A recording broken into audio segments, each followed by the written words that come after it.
Have you ever thought about starting your own podcast? When I was trying to get this podcast off the ground, I had so many questions. How do I record an episode? Where do I find background music? How do I get my show on Apple Podcasts, Spotify, and all the other places people like to listen?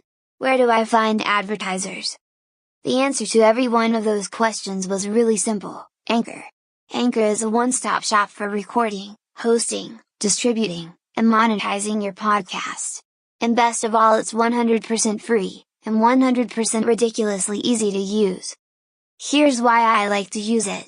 I can use it on my phone as part of my mobile studio, and I can use it on my computer when I'm ready to start editing and putting the show together. Need music or transitions? It's as simple as selecting an option. So if you've always wanted to start a podcast, go to anchor.fm/start to join me, and the diverse community of podcasters already using Anchor. That's anchor.fm/start. I can't wait to hear your podcast. Morgue, a place where bodies are kept, especially to be identified or claimed. On today's 26th podcast, we join Noah at Newman General Hospital, as he makes his way to the morgue for a computer issue. We proudly present to you, the Morgue Chronicles. It's Diener time.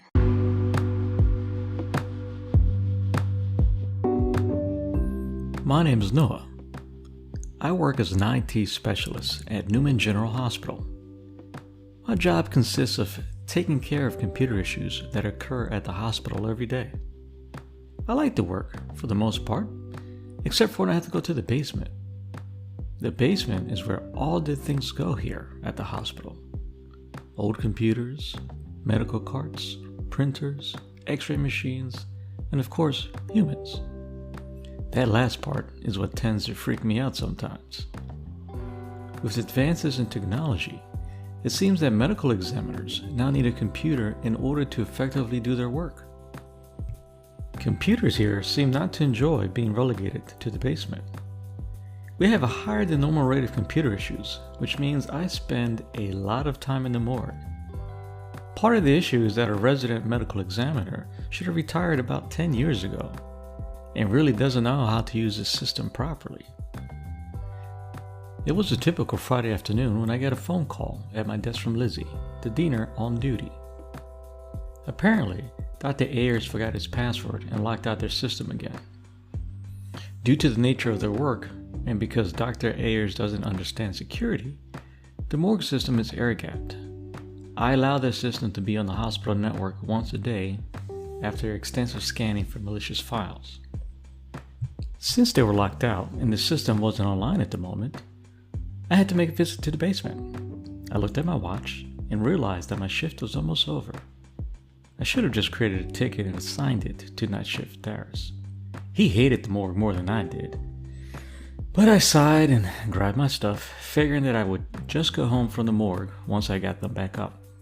I headed towards the elevator and pressed the down button.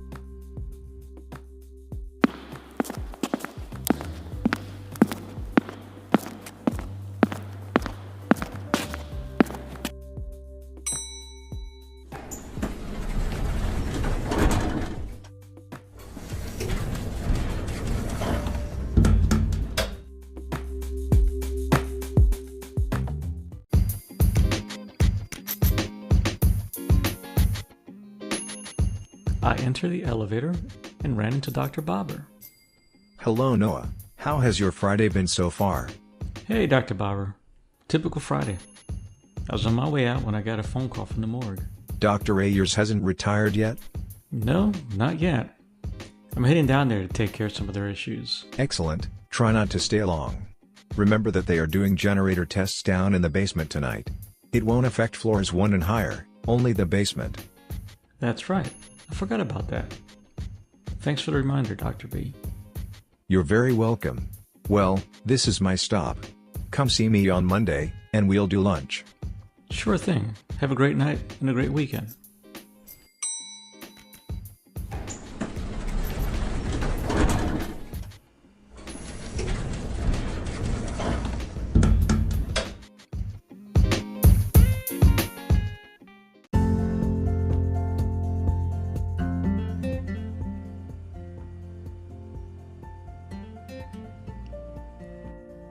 I met Dr. Barber a few years ago when I was working part-time at a computer repair shop. He had brought in his daughter's laptop, who was frantic because she thought she lost her college thesis. I was able to recover the data easily and drove over the laptop back to his house. We didn't normally do that, but since his daughter sounded super stressed and I was on my way home, I figured I'd do them a favor. Dropping off the laptop turned into staying for dinner, which turned into taking me to a golf outing that weekend. He introduced me to the hospital administrator during the game, which turned into working at the hospital ever since. I really should have given this task to Darius. I forgot all about the generator test today. We had a state inspection coming soon, and building services wanted to make sure the emergency generator system was working correctly. The elevator slowly and hesitantly made its way to the basement.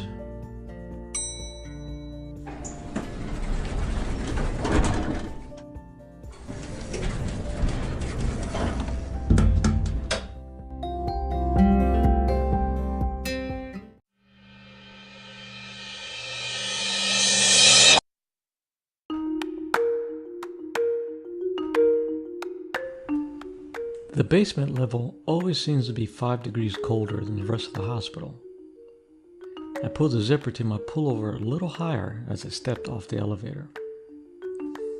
The fluorescent lights flickered as I made my way down the long corridors, weaving my way through the maze that led to the morgue. My footsteps sounded hollow as I walked down the empty corridors. The usually busy storage areas looked like a ghost town this particular Friday afternoon. No one wanted to be around once the generator testing started. I could hear music playing as I got closer to the morgue. It sounded like the song Farewell by Uncle. That meant that Lizzie was probably busy watching a new resident of the morgue. She was one of the 2 Dieners that the hospital employed. You're probably wondering what a Diener is. I don't blame you. I didn't know myself until a few years ago. A Diener is a fancy word for a morgue attendant, also known as an autopsy specialist. They assist the medical examiner with prep of the body and collected and cataloging evidence. Lizzie always played music when she was prepping a body. I cautiously approached the morgue entrance since I didn't want to come across a naked corpse. I knocked on the door and waited for Lizzie to tell me to come in. She knew that I didn't feel comfortable among the dead bodies and would cover any corpses she had in there before I came in. I thought I heard her say come in. I slowly opened the door and immediately realized I heard her incorrectly. There were several uncovered bodies in different stages of undress in the morgue. Lizzie was busy trying to cover them all when I came in.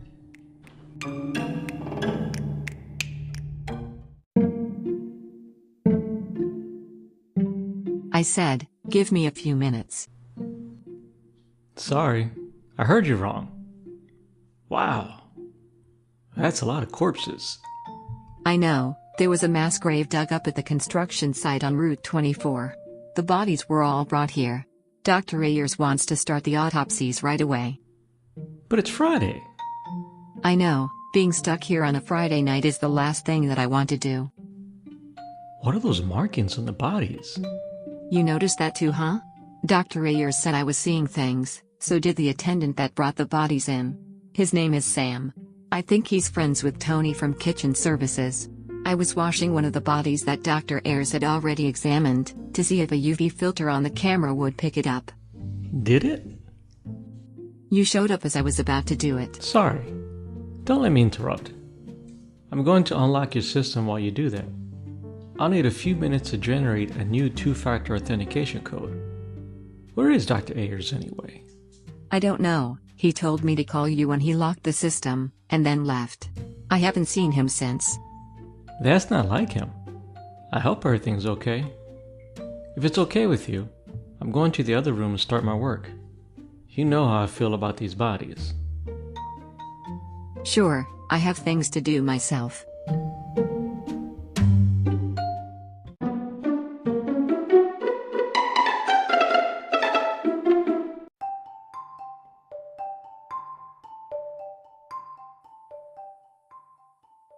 I headed into the office and sat down in front of the system.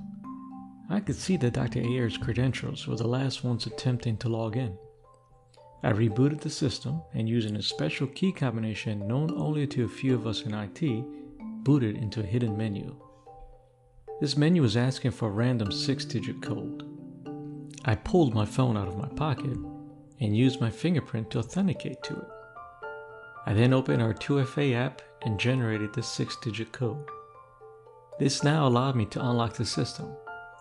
I performed the system backup while I was there and then proceeded to log back in. I could see that Dr. Ayers had started to enter notes regarding the bodies that had been brought in. He had visually inspected them and noted that, although well preserved, their estimated time of death was at least 7 years. He was beginning to enter his findings for the first autopsy, but stopped mid-sentence for some reason. Dr. Ayers may not have been a wizard with computers, but he was very thorough and would never leave a thought uncompleted. I found it strange that he stopped at the point he did. Something or someone must have interrupted him. I saved his work and logged off the computer.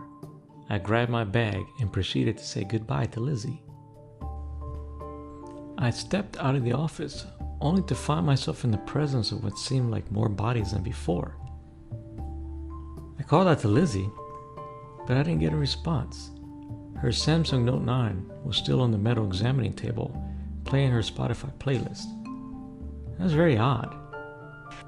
I had an uneasy feeling about things and just wanted to get the heck out of here. I yelled out, "Have a great weekend, Lizzie!" I was about to walk out of the morgue when the lights went out. Crap. The generator testing had started. The emergency lights came on, bathing the room in an eerie red glow. The normal light should turn on any second once the generators kicked in. At least that's what should have happened. It didn't, of course. And I was apparently alone in the morgue with an undetermined amount of corpses with nothing but red emergency lighting. I immediately went to pick up the handset for one of the phones in the morgue, only to find it dead. We had switched over to voice over IP a few years ago, and now that the power was out, the switches that powered the phones were off. I reached for my cell phone, only to find it without any signal. That was normal for being in a hospital basement. However, I should have been able to make a Wi-Fi call. No, scratch that. The Wi-Fi access points were also down because they were power over Ethernet, and the switch they were plugged into was down. Have I said how much I really don't like being down here? I'll just have to make my way to the elevators in this red light. Have you ever noticed how a normal and everyday object can take on a frightening aspect when you're in the dark? Gurneys in the hallways took on the shapes of coffins. The usually brightly lit snack machine now looked like a 6-foot-tall monster, angry. Walking down the hallway, I used my cell phone light to help me see the way. I kept looking for the red exit signs to help guide me in the right direction. They should all have their own battery backup, but I didn't see a single one lit. Building services really had their work cut out for them. I slowly made my way down the halls, taking turns out of memory, hoping I was heading the right way.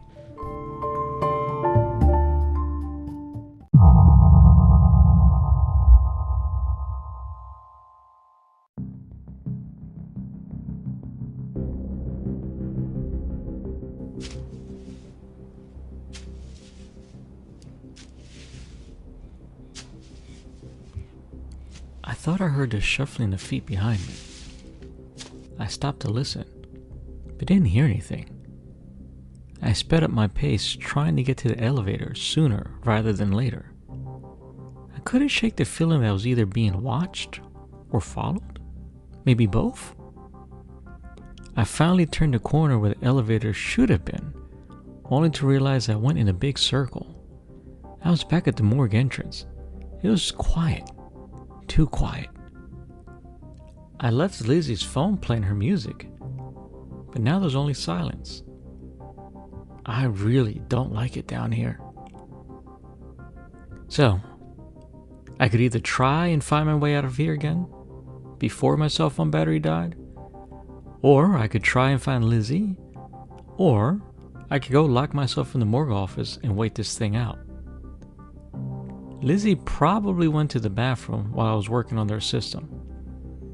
She was most likely back in the morgue, which is why her music wasn't playing any longer. With that in mind, I decided to go back into the morgue and, worst case, lock myself in the office if Lizzie wasn't around.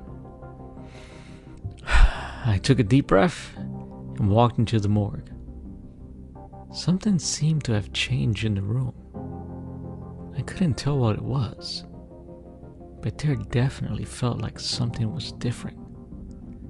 I didn't see Lizzie, so I decided on plan B and headed towards the morgue office. As I was walking past the coat closet, a hand reached out of nowhere and grabbed me by the wrist. I almost let out a scream as I was pulled into the closet. A soft hand put itself over my mouth to prevent my scream. Lizzie, what are we doing in the closet? Obviously hiding. I didn't know where you were once the lights went out. Why are you whispering? No reason. I thought you had left. The lights went out and the phones weren't working. I was trying to make my way back upstairs. I'm glad you're back. I don't think we're alone though. What do you mean? Who else is here? I don't know. It's just a feeling that I have, like someone is watching me, or following me, or both. I know what you mean. I took the picture of the markings on the bodies, and noticed that you had brought the system back up. I went to the bathroom right away since it has better lighting. I was about to upload them when the power went out. I stayed in there since it has a battery-powered light. I had just come back into the morgue to see if you were here when I heard a noise. I then ducked into this closet. That's right. The bathrooms have lights on the UPS. I was about to say goodbye to you when the power went out. I wasn't sure where you went, so I headed out. Take a look at this picture. Is that the marking on all the bodies? Yes. Is that what I think it is?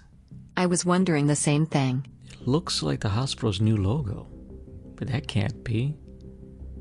Isn't the time of death for the bodies at least 7 years ago? Exactly, and the hospital logo is less than 2 years old. I don't understand. It's exactly the same logo. That can't be a coincidence. I was thinking the same thing. Wasn't Dr. Ayers on the hospital approval committee? Yes, and Dr. Bobber, as well as some members of the board. Do you think that's why Dr. Ayers left? What? You don't think it was Dr. Ayers, do you? No, of course not. But I think that he may know who the killer is. We need to figure out who originally presented the logo for consideration.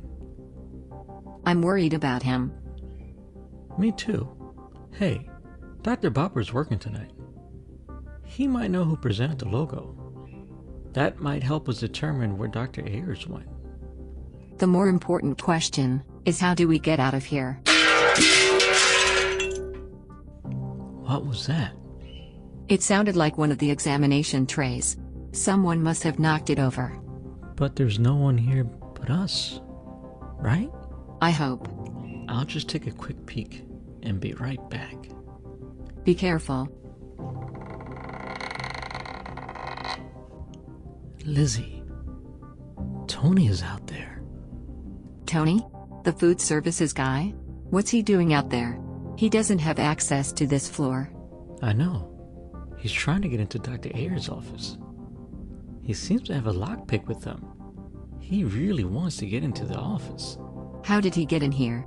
His cards shouldn't give him access to this area. It's because of the power issue. The doors failed open to allow people to leave. Otherwise, we would be trapped until the power came back. So, he knew this was going to happen? He waited just enough time to make sure everyone cleared out, and then he let himself in. I'll see if he got in yet. Be right back. Okay, be very careful. He got in. What do you think he's doing? I don't know. Wait a minute. I have your system on its own network. with its own uninterruptible power supply. So? That means that the power in that office is up. The computer is up. More importantly, the camera is up.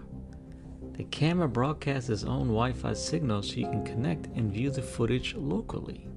So, that means you can see what's going on in the office right now. Exactly. I already have the app on my phone, so I should be able to connect. There. It's connecting now. Wow, that's a pretty clear image. I know. It's impressive. I can also pan in and zoom wherever I want. What's that on his arm? Where? On his right forearm? Is that? Yes, that's the same marking. Wow, I can't wait to hear what happens next time. Keep listening and see where the shenanigans at the morgue take us. Stay tuned. Thank you for listening to 26 Podcast. Please leave us a 5-star rating on Apple iTunes, or wherever you listen. Did you know that we have a Patreon page? You can send us one-time or monthly support by visiting www.patreon.com/26podcast. That's patreon.com/26podcast. You can also now wear a t-shirt showing your support, by going to happyfacespace.com and buying some of our fantastic merchandise. Be the first of your friends drinking from the 26 Podcast coffee mug, while wearing a 26 Podcast t-shirt. Also make sure to visit our website at 26podcast.com. Some of us like to read your emails, so keep sending them to info@26podcast.com. Follow us on Twitter at 26podcast.